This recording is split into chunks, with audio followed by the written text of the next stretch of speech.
This book has alternate dimensions, zombie cyborg experiments, a guy becoming evil after being named Nightboy, Mark and Amber's relationship finally moving forward, and a random Britain guy getting hit with Mark's graduation cap and being called the Chosen One. And the weird part is, none of it feels out of place. This volume feels way bigger than the others. The world keeps expanding, the stakes keep getting darker, but it still has random hilarious moments that make Invincible feel different than every other comic book. And honestly, this might be one of the most entertaining volumes so far. This is my review of Invincible Volume 4. I'm trying to keep these reviews spoiler light because I feel like this comic book is more fun when you don't know about all the twists and turns that are going on, but I will do my best. This volume does a great job of balancing 5 different storylines all at once. You've got Mark, who's trying to balance his normal life and his superhero life. You have Cecil doing shady Cecil things. We've got Robot hiding secrets. We have Eve figuring out who she wants to be. And then the series just becomes this body horror sci-fi out of nowhere. And somehow it all works. One of my favorite things about this volume is how random it was in the best way possible. In an earlier volume, Mark throws his graduation cap into the air once he's graduated high school and it just shoots out into space, similar to the trash bag from an earlier volume. The graduation cap lands in Britain, hits some dude on the head, and all the surrounding people were calling him the Chosen One.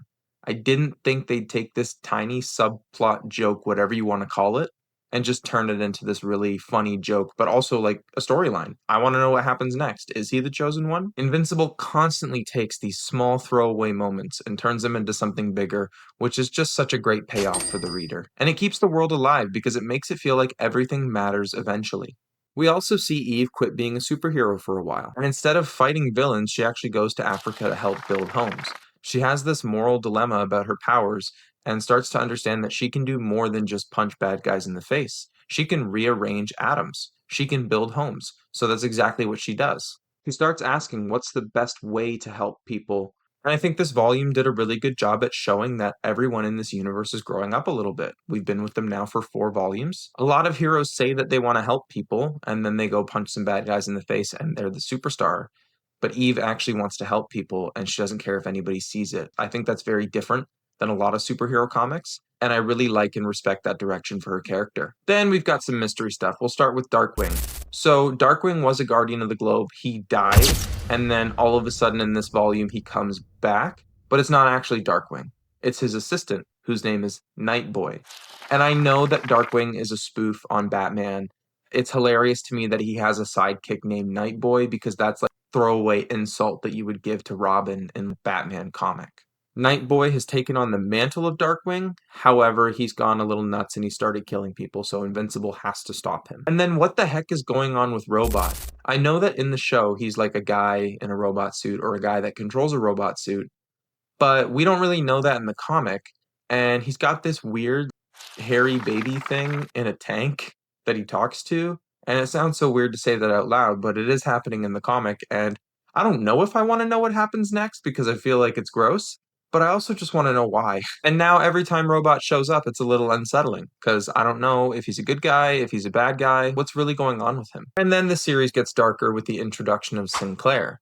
So we find out in this volume that those zombie robot ReAnimen things that are coming around and trying to kill Mark and other superheroes, they're actually being created by a college student named Sinclair. I do think that this is a bit of a reused plot because in the earlier volumes we had a physics teacher who was stealing students, strapping bombs to their chest, and Mark eventually had to stop him.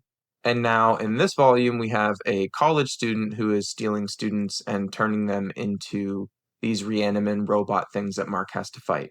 It's not entirely the same thing, but it's close enough where I'm like, I feel like I've seen this before, but it's still told really well. And Sinclair's experiments feel disturbing in a completely different way than the physics teacher ever did. If anything, this is that storyline, but leveled up. This volume also made me like Amber a lot more than I was expecting. Mark finally revealed his secret identity to her, and he told her everything from how Omni-Man lied to him as a child, everything about the Viltrumites, the World Conquering Committee. She knows it all now. And it made their relationship feel way healthier, and it was easier to read from that point on.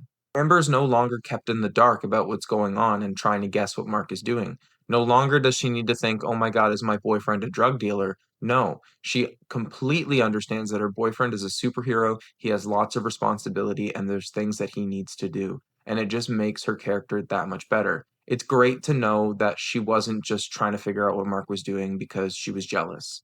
She just wanted to understand, and like I said, it just makes their relationship that much more healthy. And it's those conversations and that setup that makes these characters feel really real. Now we're going to talk about my boy Alan the Alien.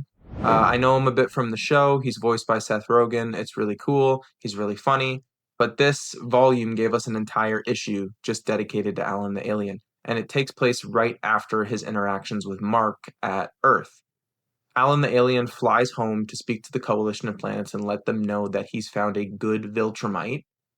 And after doing that, Viltrumites find Alan and just kick the living snot out of him. And it just reminds you how powerful and intimidating and really just scary Viltrumites are. Every time Viltrumites come onto the pages, it just reminds you of how massive a threat they are, and that there's this giant intergalactic battle brewing in the background that we don't get to see on every page. You can just feel through the little bit of setup how huge that's going to be. And there's Angstrom Levy. At first, he just feels like a goofy character. He's got these portals that he can open to other dimensions. Invincible gets in the way of that big project, and Angstrom's machine blows up. That leaves Angstrom horribly disfigured and blaming Invincible for what happened. This is the first time in the book where we've seen Invincible create one of his own villains through some collateral damage. He didn't intend for Angstrom to get hurt, but it didn't matter. Even though Invincible was doing the right thing, somebody got hurt, and now he's got this villain that he has to deal with. Which makes this a whole lot morally messier than just good guy versus bad guy. Overall, I think this volume does a great job balancing humor, horror, relationship drama, new villains, interdimensional travel, and intergalactic travel, and it all feels natural. It all feels like it's supposed to be there. And it feels bigger than all the other volumes while keeping the same personality. Pacing is great, and the storylines all connect naturally, and every issue has something memorable. Also, Cecil continues to be a very interesting character. I like his relationship with Mark. Every time they're on screen together, it feels like Mark has a new father figure, and they get along so well. And honestly, at this point, I'm just fully addicted to the series. Like I said in my Volume 3 review, it got me hooked. This kept me on the line. Every volume somehow makes the world feel larger and more dangerous and intimidating. I definitely recommend this if you're a fan of the show or if you like superhero comics. Reading these volumes has just been awesome. This series just keeps leveling up. Thank you so much for watching. If you like this video, please leave a like and subscribe. If you want to open up a discussion in the comment section down below, be my guest. Thank you again. Take care, guys.